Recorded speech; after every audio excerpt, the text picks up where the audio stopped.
Have you ever wondered how is it possible that so many black people now reveres Caucasians and perceives ourselves as being our own worst enemies in spite of such a brutal history to the contrary?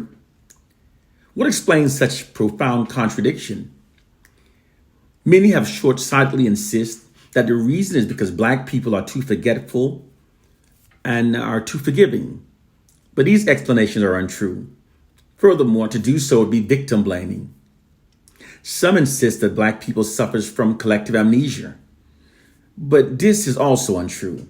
If we were suffering from collective amnesia, made to forget the brutal past that we endured by the white society, this still will not explain the reverence that so many black people now hold towards white people. Many believe that our collective condition is the result of a slave syndrome, but Willie Lynch never existed. The letter was actually written in 1970 by the late Dr. Kwabena Asante, who was from Durham, North Carolina. Dr. Asante confirmed that the letter is a complete work of fiction. He described those symptoms within the letter based upon behaviors that he personally observed amongst our people during contemporary times, and this is why the letter appears so accurate. Willie Lynch never existed. This is also why when experts examined the letter, they found that it contained modern words that are inconsistent with his given 1700 date. Dr. Shante said he wrote the letter in 1970 as a way to bring attention to the division within our communities, with a hope that we would develop systems against it. Furthermore, the Willie Lynch premise, we know it's not true because it presents what would in fact be the least effective method used for controlling generations of people. It's simply not how you control millions of people. True brainwashing requires a system that's being constantly reapplied and reinforced upon the minds of a targeted population. If not, its effectiveness would lessen with each new generation, not worsening as we witness among our own people. The Willie Lynch syndrome is completely untrue. Many black people claim that our collective condition is the Stockholm syndrome. It's a very popular one. That condition causes a hostage to develop a psychological alliance to their captors during captivity. But this is also a misdiagnosis. According to the U.S. Journal of Psychiatry, that condition is a natural occurrence that sometimes happens whenever a captive spends significant time with their captors and adopts the captor's ideology, and then develop an allegiance towards their captors. This is not the condition that afflicts most black people. What afflicts black people is not a natural process. It's by deliberate design. The simple fact is that the minds of black people have been fed lots of disinformation that are deliberately designed to make us think and behave in ways that serves and protects the system of white supremacy. The nefarious practice is called socialized. It is the least known aspect of the African Holocaust. It's in fact the white world's best kept secret. The socializing of the oppressed is actually a very common hidden practice. Throughout Western history, those empires that were brutally oppressive, fearing eventual retribution from the oppressed, have always prevented such retribution by manipulating the minds of the oppressed to think in ways that prevented them from seeking retribution against their oppressors. The reality is that most black people are in fact not currently perceiving the white society based upon an accurate interpretation of the true horrific history shared between our racial group and the white society. Most are instead perceiving the white society based upon an inaccurate favorable white image makeover that they've deliberately embedded into our minds. Through their monopoly over the narratives and media images that we receive, the white society has given themselves a favorable image makeover within the collective minds of black people. This is why whenever those of us who speaks about them accurately, based upon the accurate history shared between us and the white society, Many of our own people look at us and says, what you got against white people? Why you don't like white people? They look at you, they're dumbfounded. Why are you talking bad about white people? Their minds have been changed. Regardless of how intelligent people are, if it's possible to control the input into the human mind, it's entirely possible to control what people will believe. The white society has exploited its monopoly over the information that black people systematically receives to shape our beliefs in ways that serves and protects their white society. If a person is born ignorant to parents that are ignorant and a society that is ignorant lives a life of ignorance, then ignorance becomes the norm. Thus, indoctrination can be called education. Villains can be called heroes, and all lies can be called truths. Because this person never knew the truth, his mind was therefore never his own. Unfortunately, this is the hidden reality confronting we Africans throughout the diaspora. We have been stripped of our true history and knowledge of ourselves, and our minds have instead been indoctrinated with lies that serve the white society. And this is a fact. Here's a synopsis of why they decided to socialize Africans. Imagine that greedy, barbaric invaders had broken into a home to rob it of all of its natural resources and wealth. Then, while leaving the home in ruins, these invaders kidnapped some of the children from the home and made them into their slave. They enslaved them and they mistreated them for hundreds of years. These invaders, fearing an eventual retribution from these enslaved children, would largely find it necessary to implement systems to ensure that these children will remain loyal to them and never hold them accountable for their brutal actions. Because while the invaders, through their weaponry advantages of guns and cannons, can invade, rob, and kidnap these children, they, however, cannot win their loyalty or sustain peace with them long unless systems have been put in place to keep them loyal and to prevent dissent from rising among them. To protect themselves from retribution from these enslaved children, the invaders would have to socially engineer their minds to think in ways that protects the interests of the invaders. This would require that the enslaved children be miseducated about the details surrounding the events of the invasion of their ancestral home. The invader would have to revamp the facts to hide their true crime by telling the children that they were merely rescued. They were rescued from a dilapidated home where they were unwanted. But their parents didn't care about them. The enslaved children may also be told that their parents merely sold them away. This would cause the children to perceive their invaders as being more of their rescuers rather than the brutal invaders. It prevents resent. It would cause the enslaved children to develop an undeserving sense of loyalty and appreciation toward the brutal invaders. It would also make them remain compliant with the invaders' dominance over their lives, and it would also hinder the children from demanding any reparations they're still owed. This is exactly what has been done to we Africans throughout the diaspora. This is exactly our truth. White historians' depiction of the African slave trade intentionally shifts the culpability of the African slave trade away from the white society and places it more greatly onto Africans themselves. In the U.S., white government schools systematically miseducates black students to believe that most of our African ancestors were merely sold away. They were sold to the white invaders. The version they're taught intentionally makes the white invaders appear more humane than they truly in fact were and shifts the blame more greatly upon Africans. It does so by deliberately hiding the brutal massacres of countless African warriors that died in battle trying to rescue their loved ones from those ships.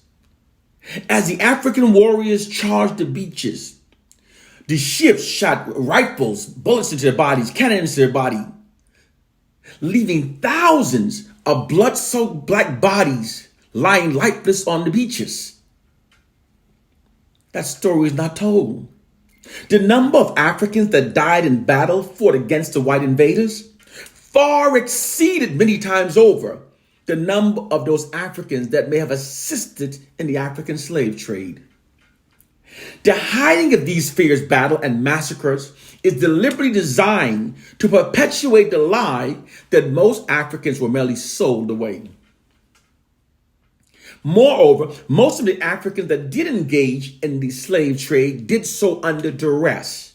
Once they recognized that they couldn't overcome the white invaders' weaponry advantages of guns and cannons, many tribes made deals agreeing with the invaders to help them capture other tribes in exchange for their tribes being left untouched. This is a true history, but this is not the history we're being taught. We're being taught a whitewashed version of history that places the slave trade more greatly onto we Africans. To further convey the falsehood that most African slaves were sold away by other Africans, several white artists were hired to create pictures of Africans selling Africans to the white invaders. These propaganda arts were designed to shift the culpability of the African slave trade away from the white society and place it on top of black people themselves. Reproduction of those same drawings and paintings can still be found within American school textbooks today. It's still there.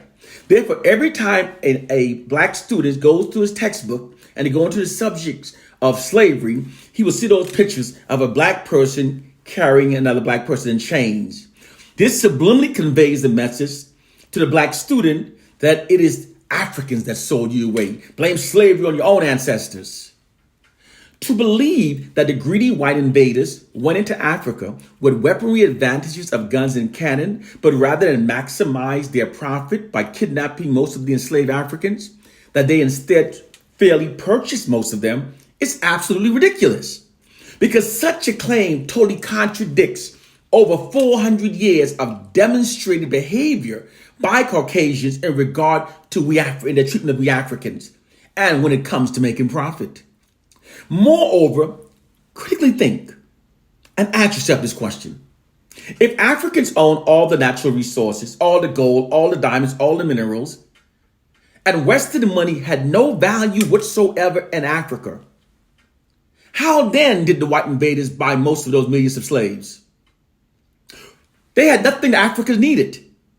So what possible commodity did the white invaders have that they had in such large possessions, in such great demand, that they could use to purchase most of the enslaved Africans?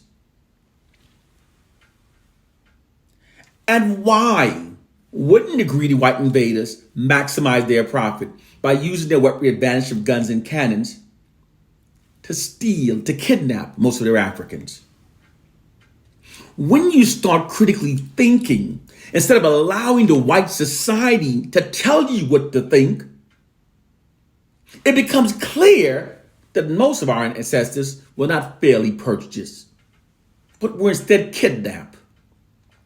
The statement that most slaves were sold away is unsubstantiated narrative. It's unsupported by reality and facts and of the situation. However, yet, through the whitewash miseducation, they brainwash millions of black people say it. You'll hear black people say that our own people sold us away. We are functioning based upon narratives that benefits the white society and makes things against our own interests. They've shifted the culpability of the slave trade more greatly upon we Africans. And this conveys the message that they always say, we are our own worst enemies. It adds to that narrative that keeps us divided, to believe in the worst about ourselves. You must understand they've shifted the blame on slavery more onto ourselves. Everything we're taught by Caucasian are lies that are designed to manipulate us to think in ways that serve their interests. Black students are being conditioned to accept white dominance over our lives as well during our education development. White governed schools do not provide a racially affirming curriculum to black students, as it routinely does so for white students.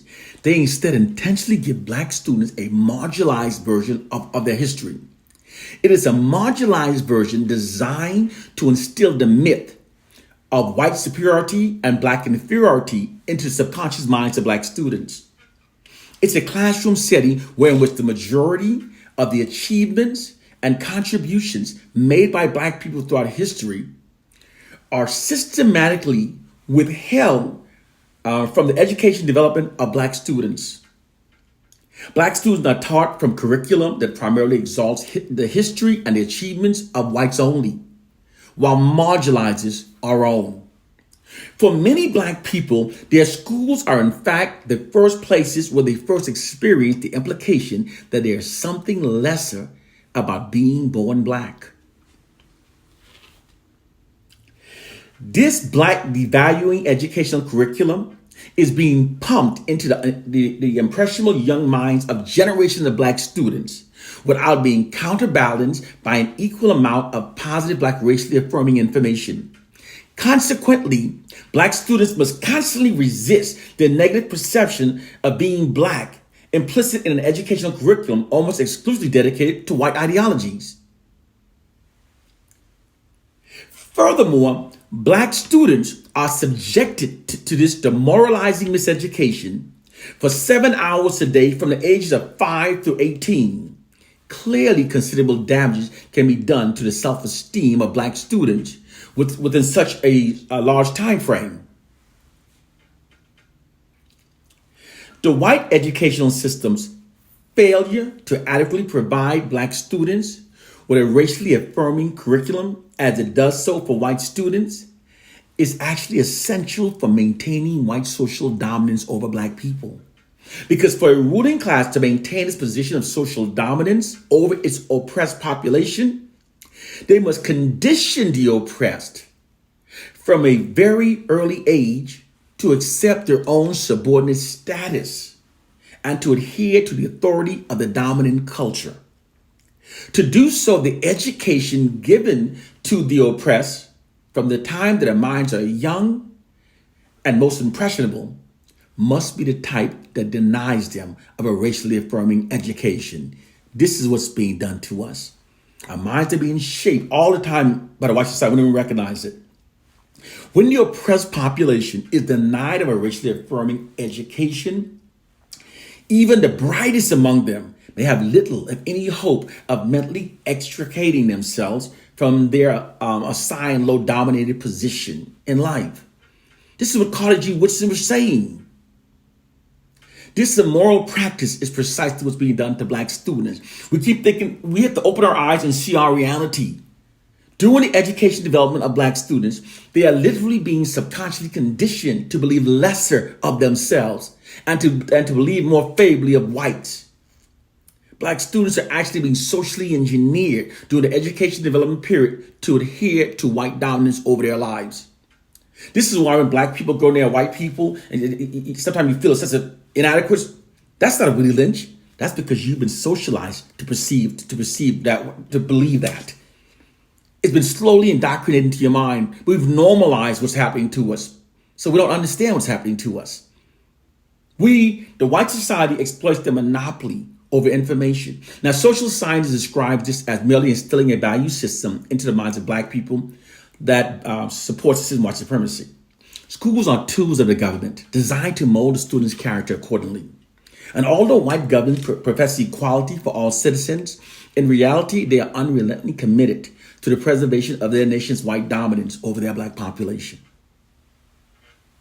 This unrelenting commitment necessitates that black students be socially engineered during their education and development to accept a subordinate status within the white dominant society. This is a reality. The minds of black people are also being programmed to think in ways that serve the white society through unrelenting media subliminal programming. The white media's unrelenting negative depiction of black people that amplifies the negative to the point that it distorts our reality is much more than just biased media reporting. As a means of protecting the white society from black retribution, and as well as maintaining white social dominance over black people, black people are the unknowing targets of the most elaborate demoralized divide and conquer psychological warfare campaign in history. Demoralized divide and conquer is a method of maintaining control over a targeted population by creating feelings of self-loathing and self-hate and dissent between them. It is a well-proven tactic that has been used for centuries by oppressors for controlling and subduing the oppressed. We must elevate our minds. It works well because whenever the oppressed are made self-loathing and divided, this makes the oppressed much more easier to control. Brothers and sisters, understand the white society misuses their monopoly over the information that we receive to indoctrinate beliefs within our minds that serve and protect the system of white supremacy. This is our reality. Now, I know we've been conditioned to believe in myths and fairy tales, but we have to recognize the truth. This warfare tactic is deployed like a massive media marketing campaign that constantly subjects black people to receiving only the fraudulent worst narratives about ourselves. Within this system, fraudulent black racially demoralizing propaganda is being pumped unrelentingly into the unsuspecting minds of the black population. Again, without being challenged or counterbalanced by an equal amount of positive black racially affirming information. No group can be constantly inundated with negative information about themselves and not be negatively affected. It's not possible. The white society constantly feeds us with negative information as a means to control us. It conveys that we are our own worst enemies and that we should respect and trust only whites. This system is extremely effective because when black people are repetitively presented these narratives from trusted white media sources, it can be very difficult to resist its implied propaganda programming, especially when the propaganda is being told daily and so unrelentingly. With time being unable to refute the constant negative information about us, many black people start resenting each other. You start resenting. You start looking around and saying, man, why can't we get our shit together? Why can't we act together? Damn, you're embarrassed. So now our collective aggression that would be normally against the white society is now directed towards our own people. It's a well-proven tactic. Even in the U.S. military, they teach you in the psychological warfare operation, teaches that the most effective way to subdue a large targeted population without physically fighting them is to inundate them with fraudulent information that misleads them to believe that their core problem lies within themselves. When a people have been made to believe that a core problem lies within themselves, this shifts their aggressions away from their enemies and redirected towards themselves. This is what's being done to black people. This is the root of the self-hatred and self-loathing and division now affecting black people. Sadly, to our detriment, the oppressed will always believe the fraudulent worst about themselves. Brothers and sisters, it's time to wake up to our reality. You know, many have been telling me that I need to talk a little bit about myself so that I'll be more relatable. So I'm going to close with this. Who am I? I was born with an inability. And I was born with an inability to believe dumb shit. So therefore, I never called myself a nigger. And I always thought who called himself a nigger are stupid. When I go to church, I could never sit there and pray to a Jesus who was brutally beaten into the minds of my ancestors. I could never believe that the Bible that was introduced to my great-great-grandma by those who raped her, my great-grandfather by those who raped him, maimed him, and castrated him, contains the true words of God. I always thought that was stupid. I don't speak Ebonics because Ebonics has nothing to do with black people. The white man controls our image. And because he controls our image, he created a caricature of us, and we imitate that caricature. He convinced many of us to believe that being articulate is white. And speaking not articulate is black. That's BS. So since I'm unable to believe dumb shit, I realized it was a gift. I realized my ancestors were protecting my mind. And because it's a gift, I have an obligation to teach. One love and peace.